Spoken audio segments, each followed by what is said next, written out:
नमस्कार दोस्तों, मैं हूं मानव सिन्हा और आप देख रहे हैं एक ऐसा टीवी शो जो आपके सारे ऑटोमोटिव नीड्स को फुलफिल करता है।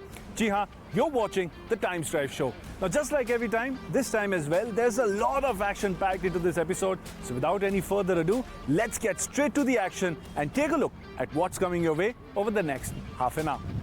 शुरुआत करेंगे रेनो की डस्टर से। जी हाँ, the iconic SUV has made a comeback into the Indian market and we are nothing but excited for it. साथ ही में लेकर चलेंगे आपको टेस्ट ड्राइव पर नई टाटा पंच की और जानेंगे क्या है खास, क्या है नया, and we'll also take a closer look at the Bajaj Chetak C2501, which is their new electric scooter for the Indian market. तो जैसा कि आपने देखा, काफी कुछ आ रहा है आपकी ओर और हाँ, आज हमारे साथ है Toyota Innova Hi-Cross that's giving us company today for this episode. Now the Toyota Innova is arguably one of the most iconic nameplates in the Indian market, but there is also another nameplate that's been absent from our market for a while. मैं बात कर रहा हूँ Reno की duster की। कई साल से ये डस्टर एसयूवी हमारे मार्केट में अवेलेबल नहीं रही है, but all of that is set to change because Renault ने नई डस्टर को इंडिया में शोकेस कर दिया है। जल्दी से देखते हैं क्या है नया, क्या है खास। Up next. Hello my dear viewers, welcome back to Time Drive and today we have with us is the all new Duster and it's back after a long wait. Renault ने इसको अनवील करा है, price announce नहीं करे हैं, गाड़ी में design में क्या तब्दीलियां हुई हैं, what are the new features that Renault is giving in this new Duster, inside cabin feel कैसा है, ओवरऑल क्या डिटेल्स हैं, कुछ नंबर्स की बात करेंगे, इंजन ऑप्शंस क्या आपको इसमें मिलने वाले हैं, सबकी बात करने वाला हूं मैं आपसे इस वीडियो में।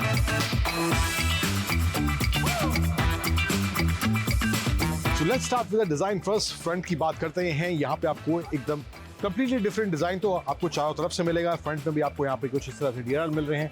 हेडलैम्प आपको यहाँ पे ये मिलने वाले एलईडी सेटअप है पूरा।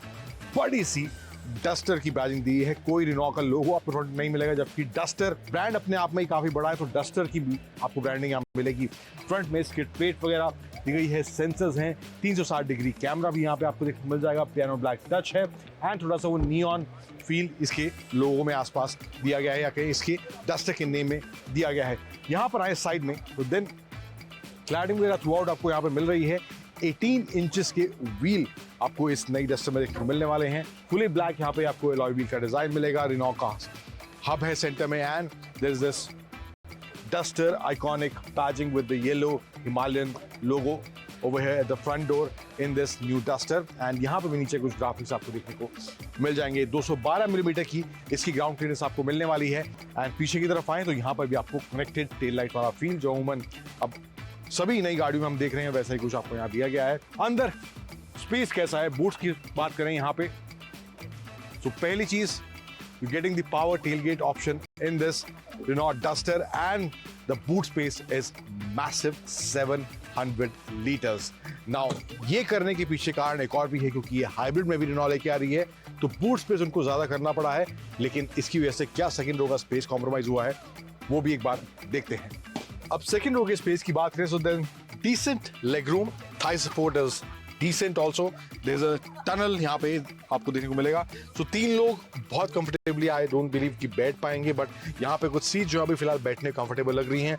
there's armrest in the center with 2 cup holders and a slot for phone also, adjustable headrest for all 3 rear passengers and the adjustable headrest for the front passengers as well, 2 USB-C charging points, rear AC vents and this panoramic sunroof you're getting in this new Renault Duster. अब पहली कतार की बात करें तो yes, there are premium elements. Centre में यहाँ पे आपको 10.1 इंच का इंफोटेनमेंट स्क्रीन मिल जाएगा, काफी रंग बिरंगा कलरफुल साइज का ओवरऑल थीम है। यहाँ पे ए क्वालिटी माई ड्राइविंग एडास वाले फीचर्स हैं, सो यहाँ पे आप उनको एक्सेस कर सकते हैं। ये सब फीचर दिए गए हैं, टीपीएमएस वगैरह के ऑप्शन आपको यहाँ मिल जाएंगे एंड ओवरऑल अभी फिलहाल जो मैं ऑपरेट कर रहा हूँ स्मूथ ओवरऑल ऑपरेशन में इसका लग रहा है, लैग कुछ अभी फील नहीं मुझे इसमें नहीं हो रहा है। गियरबॉक्स ऑप्शन रहने वाले हैं, so with 1.3 turbo you'll get the 6-speed DCT option and there is also 1.8 liter hybrid engine which will come around Diwali, जो Renault लेकर आएगी इस डस्टर में, उसमें आपको 8 स्पीड गियरबॉक्स का ऑप्शन मिलने वाला है. Electronic parking brake, 2 cup holders यहाँ सेंटर में दिए गए हैं. And this is how the key of this new duster looks like, similar to what we've already seen in other Renault cars. Armrest with leather stitch and decent space under the armrest as well. D-cut steering wheel है with 3 spoke आपको design मिलेगा. Piano black touch आपको दिया गया है through out buttons में जो देखने को मिल रहा है. क्रूज कंट्रोल वगैरह के सेटिंग्स आपको लेफ्ट साइड में मिल जाएंगे. देन इसके अलावा आपको जो इंस्ट्रूमेंट क्लस्टर है, you can change settings of the cluster from here. यहाँ पर कंट्रोल्स दिए गए हैं एंड पावर कनेक्ट डिस्कनेक्ट ये सब फीचर दिए गए हैं. ये सब ऑप्शन आपको मिल रहे हैं. ओवरऑल जो थीम है काफी कलरफुल सा अभी फिलहाल देखने में लग रहा है. तो ये कुछ ओवरऑल डिटेल्स हैं इस नई रेनॉल्ट डस्टर को लेकर जो फाइनली अनवील कर दी गई है. कीमत जो है मार्च के मिड में इसकी कीमत अनाउंस करी जाएगी. एंड जो प्री बुकिंग अमाउंट है 21,000 की अमाउंट को देकर आप इस गाड़ी को बुक अभी फिलहाल कर सकते हैं. So that was the Renault Duster for you. Very exciting things on the board, but their stretched out launch plans is something that I'm concerned about. Let's hope that momentum stays on their side.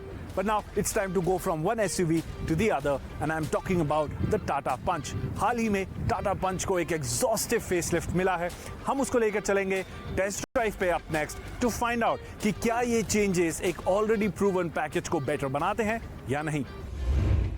When the Tata Punch was launched in Indian market, it kick-started a completely new segment, and the Punch has been a very important product for Tata. If you look at its sales number since its launch, it has consistently held the #1 spot and has been a crucial vehicle for Tata. However, in 2025, its sales started declining a bit, and due to this, Tata began working on a facelift version for the Punch.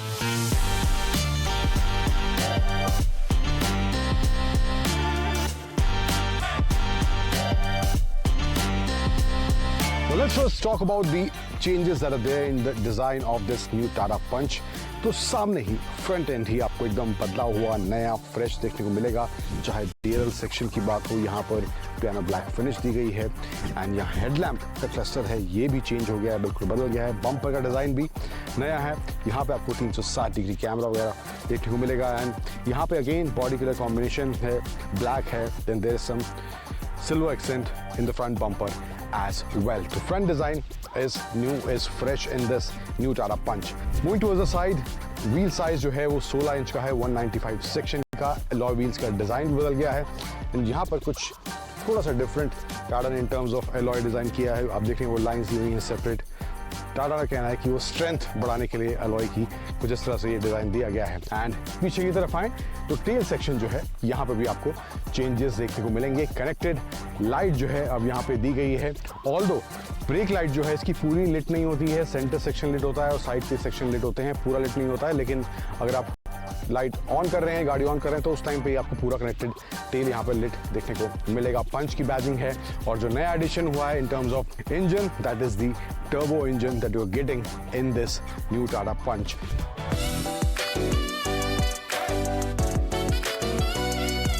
So changes in interior शुरुआत हो जाती है. यहाँ पर आपको dashboard का design different देखने को मिलेगा. There is some white element जो यूज़ करा गया है. प्लास्टिक ही है, सब कुछ हार्ड प्लास्टिक है. यहाँ भी हर जगह हार्ड प्लास्टिक का इस्तेमाल करा है. बट कुछ पैटर्न वगैरह कहीं कुछ दिए गए हैं. सेंटर में अगेन आपको ये 10.25 इंच का टच स्क्रीन सिस्टम मिलता है विच इज़ क्रिस्प.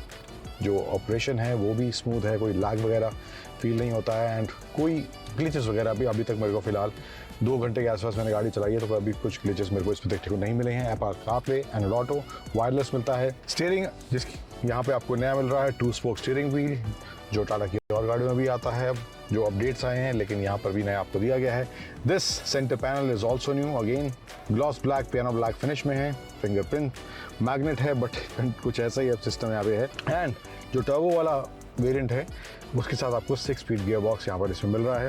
एंड यहाँ पर आपको मिलता है IRVM जो है ऑटो डिमिंग फीचर के साथ भी इसमें अपने ऐड करा गया है. इंस्ट्रूमेंट क्लस्टर जो है वो भी थोड़ा ग्राफिक्स वाइज आपको डिफरेंट देखने को मिल रहा है. डिजिटल है एंड यहाँ पे कुछ ये फील आपको इसमें दी गई है.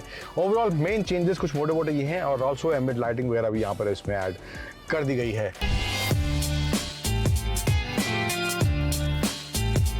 Now let's talk about the driving experience of this new Tata Punch. Its performance, handling, comfort and so on. and overall whether you should buy this car or not. First, regarding performance, the variant I drove was the turbo petrol one. Talking about the power figures and the overall performance, it's quite good. The initial acceleration isn't super aggressive or lightning fast, but for this segment, the power delivery feels very respectable. Whether I was driving in the city or on highway, I didn't face any issues with the performance. In the city, it feels a bit aggressive. When you initially lift off the accelerator or release the clutch, you get a slight jerk because of that turbo engine that is there in this Punch. But on the highway, this turbo petrol engine delivers really good performance.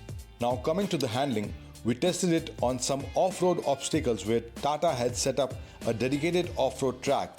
There were various obstacles, some of which seemed quite challenging or even difficult for a car in this segment. But even then, it easily handled things like 90-degree decline and many other obstacles without any trouble. So handling is good on road too. It offers nice handling with good steering feedback. Overall, you get a really enjoyable driving experience in this car. When it comes to comfort, the suspension setup is one thing that really impressed me. What Tata has provided here is excellent. I liked it a lot. Even the deepest potholes are barely felt inside the cabin. Braking is precise and accurate, no issues at low or high speeds.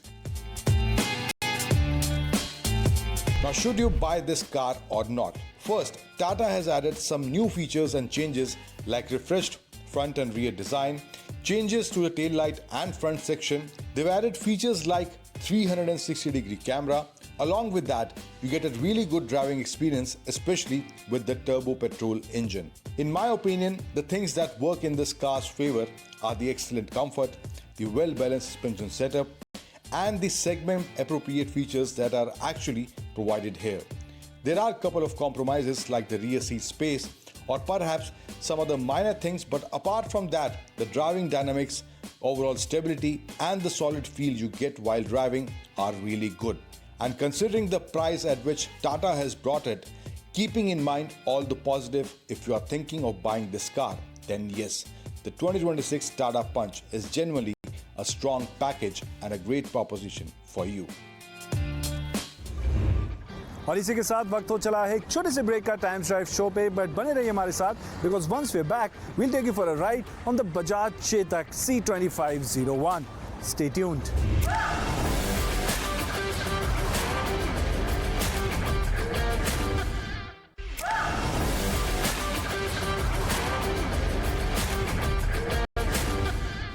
Welcome back. मैं हूं मानव सिन्हा. आप देख रहे हैं the times Drive show और आज हमारे साथ है टोयोटा इनोवा हाई क्रॉस. अब बात करते हैं हमारी अगली स्टोरी की, जो है बजाज चेतक C2501 के बारे में. Now this is the new electric scooter from the house of Bajaj which comes in at a more aggressive price tag. But have they compromised on any of the values that the Chetak is known for with this new electric scooter? Well, let's find out next. From Hero to TVS and now Bajaj, all three major two-wheeler brands in the Indian market are gearing up to serve the new consumer, the new generation of the country. I'm talking about the Gen Z generation. Hero has Vida VX2 in their lineup, TVS has Orbiter, and now Bajaj has Chetak C25 for this new generation. अब scooter का जो overall aesthetic है similar है चेतक का जो और lineup है या और वेरिएंट्स है उनसे आपको मिलता जुलता ही लगेगा, लेकिन 01 में बजाज ऑफर कर रही है. रेंज क्या है, किस तरह का डिज़ाइन में चेंज करा गया है, बैटरी पैक कौन सा है, एंड ओवरऑल स्कूटर में क्या फीचर्स दिए गए हैं, क्या इसकी कीमत है, सबकी डिटेल में बात करेंगे. और स्कूटर प्रैक्टिकल वाकई में कितना है उसकी भी वीडियो के लेटर पार्ट में बात मैं आपसे करने वाला हूं.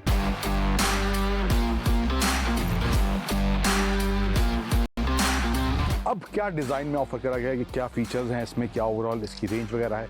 बात करते हैं डिज़ाइन से, यहाँ शुरू करते हैं. पहले तो फ्रंट का जो ओवरऑल हेडलैम्प का डिज़ाइन है वो आपको सिमिलर चेतक वाला ही मिलेगा. एलईडी आपको पूरा सेटअप मिल रहा है. चेतक की ब्रांडिंग बीच में दी गई है. यहाँ पे आपको ग्लॉस मैट कलर ऑप्शंस रहने वाले हैं. ये जो है आपको ब्लैक टोन या पियानो ब्लैक आपको सेंटर में पैनल दिया गया है. थोड़ा प्रीमियम लुक इससे ज़रूर आ रहा है.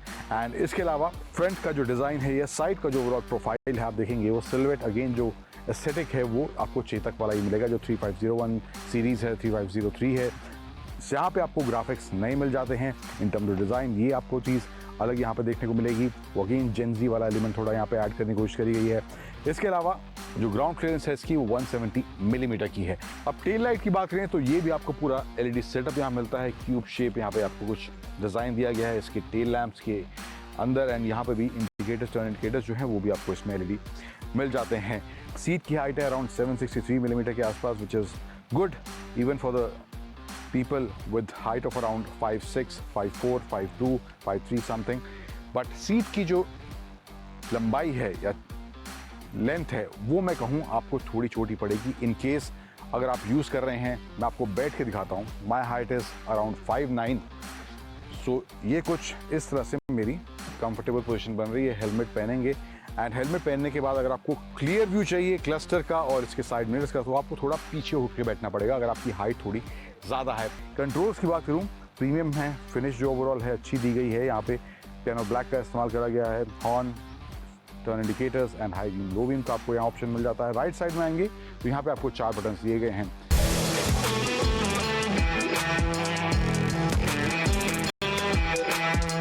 Now coming to the ride and handling, one aspect that I really liked is the maneuverability. The scooter is very easy to manage whether you are riding through narrow roads, stuck in tight spaces, or making frequent back-to-back turns in the city. This scooter won't trouble you. It's easy to handle in such situations. Even riders of shorter height around 5'3", 5'4", whether male or female will be able to manage this scooter comfortably. Talking about the hardware and suspension setup, you do feel a certain stiffness in the suspension. One thing that helps with the comfort is the seat cushioning. Even though the suspension feels stiff, the well-cushioned seat provides some level of comfort. Talking about the braking, the performance is precise and predictable.